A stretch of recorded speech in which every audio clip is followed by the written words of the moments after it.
mudah-mudahan semua dalam keadaan sehat, bahagia, sudah semangat lagi untuk memulai minggu ini yang produktif. Insya Allah happy terus ya. Saya Kak Rose ditemani oleh Daniel pojok sana akan menemani Anda hari ini di acara Rumpi No Secret. Wah. Hari ini kita punya banyak tamu yang seru-seru banget ya. Ini teman-teman lama saya semuanya. Kita akan ngerumpi di sini. Bertanya ada banyak hal. Ada satu bintang tamu saya yang tahun 2016 kita pernah wawancara. Dia pernah sharing cerita bahwa dia tuh belum pernah ketemu ayahnya dari kecil begitu ya. Dan pesan yang ingin disampaikan adalah kalau ayahnya menonton atau keluarganya menonton adalah dia ingin mengenal ayahnya seperti apa. Dan kita baru dapat kabar akhirnya bertemu beberapa kali juga ya gitu ya. Dan salah satunya adalah karena ada keluarga yang menonton tayangan Rumpi No Secret. Aku ikut senang begitu ya. Tapi sebelum kita ketemu nanti sama Lucky, kita ke ini teman saya yang udah lama banget. Dia mengaku katanya deg-degan. Kenapa kok bisa deg-degan padahal kan dia udah malang melintang di dunia hiburan dari bertahun-tahun. Ada Bella Safira, kita lihat dulu profilnya berikut ini. Bella Safira, artis berusia 49 tahun yang mengawali karir sebagai bintang iklan saat usia 12 tahun ini pernah menjadi finalis Gadis Sampul tahun 1988 dan Voice of Asia di tahun 1991. Salah satu sinetronnya yang melejit adalah Dewi Fortuna yang diperankan bersama Jeremy Thomas pada 1999. Perempuan yang gemar bersepeda dan berenang ini menikah dengan Letjen Purnawirawan Haji Agus Surya Bakti di tahun 2013, seorang duda yang memiliki 2 anak dan pernah menjabat sebagai Pangdam di Makassar pada 2015. 9 tahun menikah, Bella sempat dikabarkan bertengkar dengan anak sambungnya, namun hubungannya telah membaik dan Bella selalu mengikut sertakan kedua anak sambungnya bernama Todi Karliandra berusia 29 tahun dan Diandra Minunet berusia 16 tahun dalam berbagai kegiatan. Seperti apa suka duka Bella sebagai artis yang harus mendampingi suami bertugas? Dan apa tanggapan Bella tentang sosok suami yang sering ditanya bagaimana memilih antara Bella Negara dan Bella Safira? Saksikan kisah selengkapnya hanya di Rumpi No Secret.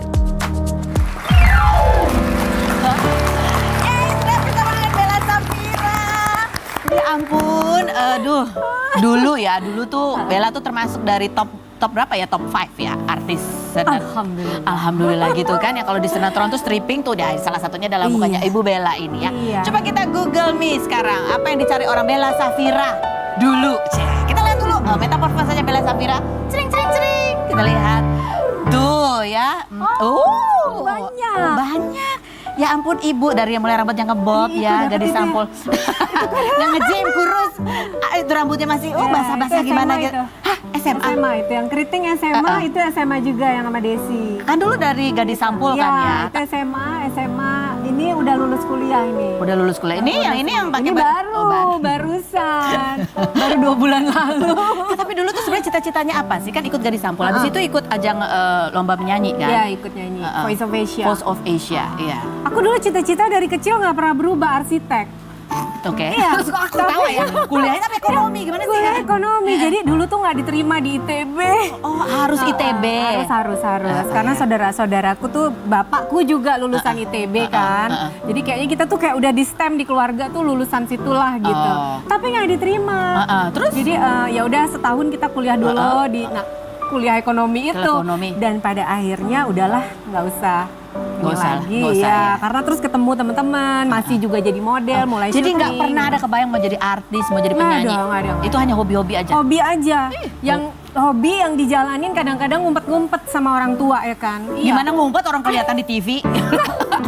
Ya karena kan kadang-kadang pulang malam. Sementara ayahku nggak suka gitu kalau aku pulang malam. Jadi banyak bohongnya juga. Coba kita lihat ini kompilasi sinetronnya. Ada yang terakhir, yang hits banget itu, yang banyak banget serinya itu Dewi Fortuna. Dewi Fortuna. Tapi yang paling membekas banget di benak kamu apa yang? Ya Dewi Fortuna lah pastinya. Salah satunya. Terus salah satunya yang aku membekas banget juga sama Jeremy dan Ayu Azari itu di antara 2 pilihan. Lalu ada satu judulnya apa? Norma itu masuk ke Festival Film Indonesia. Ya, itu bagus banget filmnya dan syutingnya berat. Syutingnya karena macam-macam lah. Dan aku main sama orang-orang teater yang sudah senior gitu. Jadi ya agak pressure juga. Gitu. Pressure-nya kalau sampai aku nggak bisa ngimbangin mereka kan malu gitu kan. Zaman dulu tuh suka ada dibully-bully gitu nggak sih kalau ini? Nggak ada sih, saya sih nggak ngalamin. Nggak ngalamin ya? Iya, nggak ngalamin. Tapi dimarahin sutradara pernah? Dimarahin nggak pernah. Oh, nggak pernah? Oke. Coba kita lihat di kompilasi sinetron. Kayak apa sih aktingnya Bella Safira? di antara dua pilihan. Lu sering banget dipasangin nama Iya, ya. iya. Itu penggemarnya udah sampai mancanegara sih di antara dua pilihan. Wah, luar biasa. Pokoknya kalau ini banyak asam garam kehidupan kamu banyak sekali ya. Banyak banget kan beda zaman dulu saya menjejaki dunia entertain dengan yang sekarang. Sekarang itu banyak bantuan kalau maksudnya gini, sekarang itu banyak fasilitas yang bisa kita manfaatkan lebih maksimal. Kalau kayak dulu sosial yang media, enggak. apa segala macam Ya, gitu. lomba-lomba. Dulu Bella Safiria termasuk artis yang orangnya tuh saklek gitu ya kamu ya. Ya, saklek. Di zaman dulu itu gitu. Pokoknya saya tuh dulu tuh kalau nggak mau ya udah gitu. Pokoknya kita gini, tapi saya profesional. Iya. Jadi memang kita menunjukkannya dengan kualitas acting, kualitas kerja kita, terus bersosialisasi di tempat kerja juga nggak Walaupun kalau nyebelin, kan gitu. kalau ngomong kan manja-manja gimana tuh orangnya saklek loh. Gitu. Dan nah ini nih di tahun 2013 ya 2013. menikah Ya, dan berubah tuh langsung kayaknya tuh kehidupannya dari Iya. artis. Iya. Kemudian ini Google yang kedua, coba kita lihat Google yang kedua adalah yang berikutnya istri Legend Purnawirawan Agus Surya Bakti. Mangkok. Dari artis kemudian jadi ibu-ibu Persit. Iya, iya. Iya ya. Ceritain dong. Ketemunya tuh dulu katanya kan kamu sebenarnya juga Aku nobar ya, aku mau nobar. Mau nobar. Dan nggak ada rencana mau bertemu. Jadi memang beliau itu janjian sama orang yang saya kenal, ketemu di situ, dan akhirnya jadi makan sama-sama. Oh. Tapi posisinya beliau sudah duda. Tapi kamu sempat Aku jomblo, aku jomblo tuh 8 tahun loh. 8 tahun 8 ya. tahun jomblo, lama banget. Jadi pada saat tersebut tuh aku tuh sebenarnya udah yang Nggak kepikiran. udah males deh gitu. Udah males deh. Ya males karena galau udah lewat ya kan, capek dikenalin juga udah lewat gitu. Capek dikerja jadi nggak pengen kalau ada males Iya deh udah gitu ya. males, dikenalin tuh kayaknya udah berapa kali Tapi gitu. dari mulai males itu malah kamu menawarkan beliau itu MLM, betul? Betul. Malah dijadiin prospek Iya, MLM. iya, iya. Aku kan dulu kan bos MLM ya gitu. Jadi saya tahu ini siapa gitu. Kamu bos MLM dulu? Iya. Jadi ya tapi lapis ketiga. Jadi kan ada 2 orang di atas saya. Jadi termasuk seniornya lah. Kok aku nggak pernah ditawari? Belum kenal. udah. Iya, Kita iya. udah ke Amerika, Iya, udah ke udah. Jepang, udah. Iya ya. Padahal waktu kita pergi kan omongan kelewatan. kita banyak. Iya dan waktu itu beliau membutuhkan untuk ibunda. Itu kan produknya antioksidan ya. Dan Oh, produk kesehatan. iya, produk kesehatan. Terus saya tuh lagi jenuh juga di dunia syuting. Jadi Jadi cari yang lain lah gitu. Betul. Dari pengen situ punya. muncul benih-benih. Mau di-delete tadinya, kontak tersebut mau saya delete gitu. Karena nggak ada nama, nggak ada foto gitu. Jadi ini siapa nggak jelas kan. Sejak kenal ketemu yang makan malam Cuma itu. tukeran nomor telepon aja. Cuma tukeran pin zaman Pin itu. BBM. Pin BBM. Ya. 2 bulan tuh tidak ada komunikasi sama sekali dan mungkin beliau lupa, saya juga lupa gitu. Oh, terus akhirnya ini kan Ya saya nawarin MLM itu.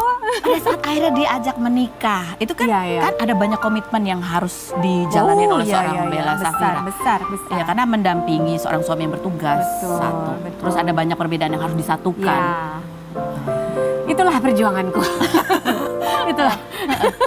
Jadi begitu banyak penyesuaian ya, saling menerima, saling mengenal itu kan nggak cukup cuma ngomong-ngomong, tapi kita dari waktu ke waktu menjalankan dan akhirnya dinamika itu banyak memang. Banyak dinamika dan saya lebih harus bisa menyesuaikan diri karena dalam posisi beliau tidak mungkin beliau yang masuk dalam dunia saya masuk dunia beliau. Tapi kamu pada saat itu memang sudah siap untuk mencari hal yang lain di luar dunia keartisan? Atau enggak? Saya pada saat tersebut betul banget. Memang ada keinginan untuk saya tuh harus punya dunia karir yang benar gitu. Waktu itu mikirnya karir. Mau kerja kantoran? Iya. Oke. Makanya menjalankan bisnis MLM ya, terus ada menyewakan properti sendiri gitu milik pribadi. Tapi apa yang membuat gitu. pada saat itu yakin ya ini deh gitu menikah dengan beliau gitu? Dari yang semua yang sudah pernah dikenalin ya, beliau paling alim ya, paling soleh ya, paling alim. Kalau segini, Karena zaman itu yang saya cari itu sebenarnya orang yang benar ibadahnya, keluarganya juga yang biasa-biasa aja lah, jangan yang jadi saya tuh sudah capek sama orang yang pamer-pamer, yang gini kayak kita tuh no, bukan yang kayak gini loh gitu. bukan kayak gini ya. Iya. Udah banyak lah ya. Iya. Kita harus tanya tuh yang kayak apa yang harus kita waspadai. Dan sudah 9 tahun ini postingan di Instagram ya, 9 tahun. Masih dibentuk dan di Masih. ya. susah banget lo ngerayu bikin video jalan 10 meter doang. Itu 10 meter, bener-bener 10 meter, dan di sebelah kita tuh ada tukang Starling, Starbucks keliling, keliling. Terus ada orang main skateboard segala macam. Jadi ini nih menjelang maghrib. Emang lagi seru loh jalan-jalan di trotoar Lucu, ini ya kan? iya sih, saya lucu sih. Dan saya seneng karena sebetulnya spot-spot begini orang juga nggak terlalu tahu kita sih. Nggak terlalu ngeh kan? Oh, itu lebih terkenal bonge kalau di situ sekarang ya kan sama Kurma. Kita bukan di lirik, benar. Nih ini pokoknya beda banget. Saya tipe si idealis movie romantic comedy.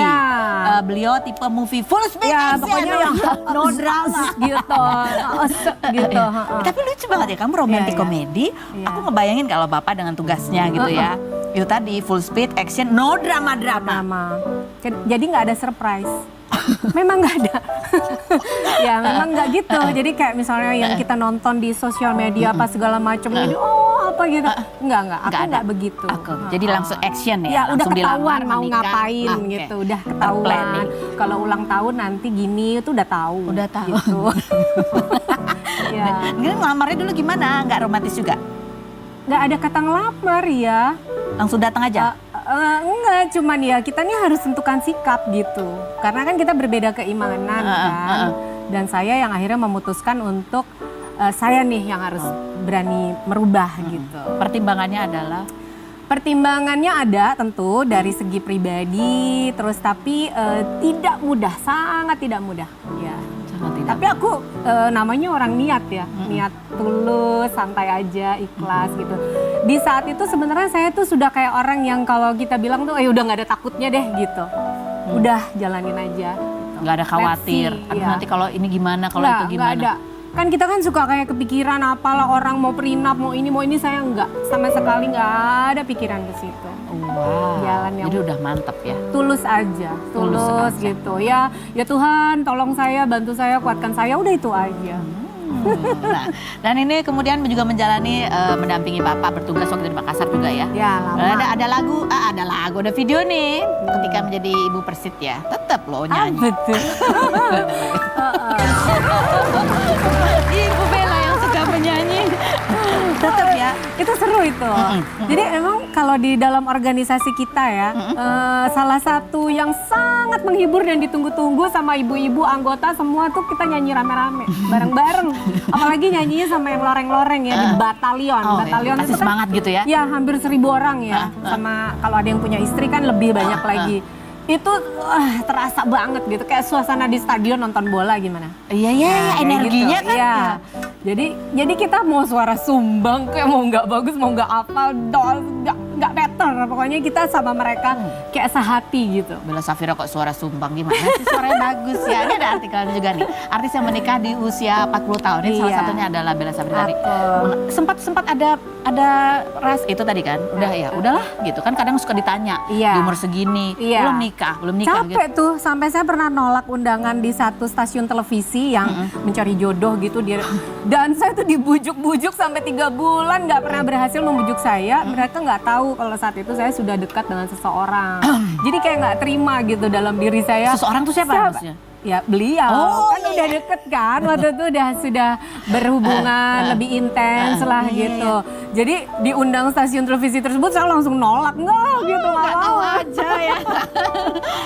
tapi di masa penjajakan itu kan ya ini satu, di dunia keartisan itu kadang-kadang juga ada risiko-risiko, misalnya kayak gosip, clickbait berita dan lain sebagainya. Sementara ini masuk ke dunia yang ya itu tadi jelas, tegas, gak pakai drama. Iya. Menjaganya itu susahkah?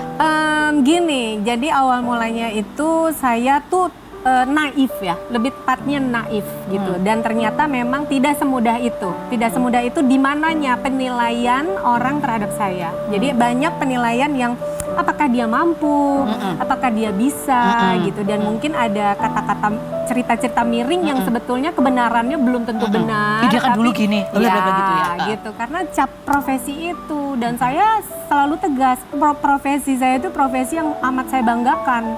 Karena dari situ kita memperoleh semua yang terbaik dalam hidup kita gitu. Jadi jangan disamaratakan gitu. Saya maju duluan deh kalau ada yang ngomongin negatif tentang profesi begitu ya. Karena dapat penghargaannya juga banyak ya. Banyak. Banyak. Penghargaan karena profesionalitas di profesinya. Profesional. Jadi naif itu. Jadi sempat Naif. baru taunya kalau ternyata Baru tahunya setelah 4-5 tahun ya, baru tahu ya. Tapi nggak apa-apa juga, karena mungkin pada saat tersebut sudah ada yang ya sudah akhirnya berubah sikap, karena lihat langsung. betul, merubah penilaian dan sehingga ya mereka jadi akhirnya tahu lah gitu bisa. Iya. Oh, Ini aku, mampu lah. Bella Safira ada orang yang cerdas banget gitu ya, kritis, tegas, ya kan? Walaupun gayanya gitu, jangan dinilai dari itu, bisa macem-macem gitu ya. Karena membangun keluarga, kan juga adaptasinya selain ke pekerjaan Iya, bapak, kerjaan. ada anak sambung juga. Ada anak sambung, ada 2 ya. Kalau yang terberat itu lebih ke menghadapi gini. Respon-respon aktif dari sikap suami ya, karena suami itu kan nomor 1 tuh negara. Iya, bela negara dan bela betul. Safira ini. Tugas negara nomor 1 gitu. Jadi kita yang harus menyesuaikan, tapi bukan berarti kita diabaikan, tidak. Hanya kita menyesuaikan di saat kapan ya, konsennya lagi kemana, menit ini, jam ini, sekian hari ini. Kan saya juga ngalamin ditinggal suami itu 8 bulan. 8 bulan ditinggal suami yang bertugas mengejar, harus menumpas gerombolan teroris yang di Poso. Itu apa Itu sih yang 8 dirasakan? bulan. Yang dirasakan apa? Kan itu kan ke Medan. Di mana saya belum fasih, belum menjadi seseorang yang sudah kenal dari A sampai Z mengenai organisasi yang besar ini. Organisasi kita tuh besar banget gitu. Itu butuh seorang tokoh, ikon, they have to look up at us gitu kan, harus lihat ibu tuh begini, ibu tuh begini. Ibu Mereka- tuh tegar, berarti Iya, menjadi akan role mencontoh. model buat. Dan jalannya tuh sama ibu-ibu, karena kan suami saya banyak terbang ya ke Sulawesi Tengah saat itu, ke Poso. Jadi selain sebagai istri yang ditinggal suami bertugas, itu pasti ada Iya. rasa deg-degan, was-was, Iya. khawatir. Dan banyak naik helikopter kan beliau. Oh. Helikopternya juga nggak mengenal cuaca. Mau kapan terbang ya, kalau sekarang harus terbang ya terbang gitu. Tapi saya sudah punya modal adalah saya pegang kepercayaan saya bahwa suami saya itu pasti akan lakukan yang terbaik, pasti gitu. Jadi itu yang membuat langkah saya lebih ringan. Dan ibu-ibu sebenarnya seru banget. Ibu-ibu Persit itu seru, apalagi zaman sekarang kan sudah banyak yang punya gelar ini ya, gelar akademiknya sudah banyak gitu. Dan saya juga belajar dari mereka yang di bawah kita tapi nikah sudah 20 tahun, 25 tahun gitu. Saya selalu dengarkan apa yang mereka sampaikan. Jadi walaupun secara posisi organisasi, Iya, ya. posisi organisasi kita tinggi gitu ya. Tapi kalau untuk pengalaman hidup, jam terbang, terutama dalam organisasi dan rumah tangga, ya harus dengar mereka gitu. luar biasa ya. Wow. Jadi di state kamu sudah tidak kenal takut itu, cocok ya? Iya, Udah cocok ya, pasrah gitu ya. Oke, andai. Ini andai-andainya nanti aja kali ya? Ya kan, kita nanti masih ngobrol sama kamu. Kita mau aku ajak. kayak curhat loh sama kamu. Masa sih? Soalnya kan jarang yang ngobrol selancar ini ya. Biasanya Iya, tadi deg-degan Nah, kan? kita ketemu, ini kan soalnya teman lama nih, jadi kayak lebih lancar ngobrol. Lebih enak. Nanti ada kesempatan ngobrol lagi, kita mau tanya-tanya. Ini ada satu teman aku juga nih yang dulu sempat kita undang di tahun 2016. Dia cerita udah lama banget ketemu bapaknya. Dari umur 2 tahun dia nggak ketemu bapaknya, baru ketemu lagi umur 11 tahun. Dia pernah berpesan lewat acara ini, kalau ada keluarga atau bapaknya nonton, dia ingin mengenal bapaknya. Dapat kabar, akhirnya ketemu di tahun 2018 dan kemarin Alhamdulillah. sempat meluangkan waktu 3 hari full bersama bapaknya nyanyi dalam mobil. Oh, seru Aku banget. merinding. Aku juga merinding. Kita dengar ceritanya selain berikut ini, jangan kemana-mana, tetap di Rumpi Indo Secret.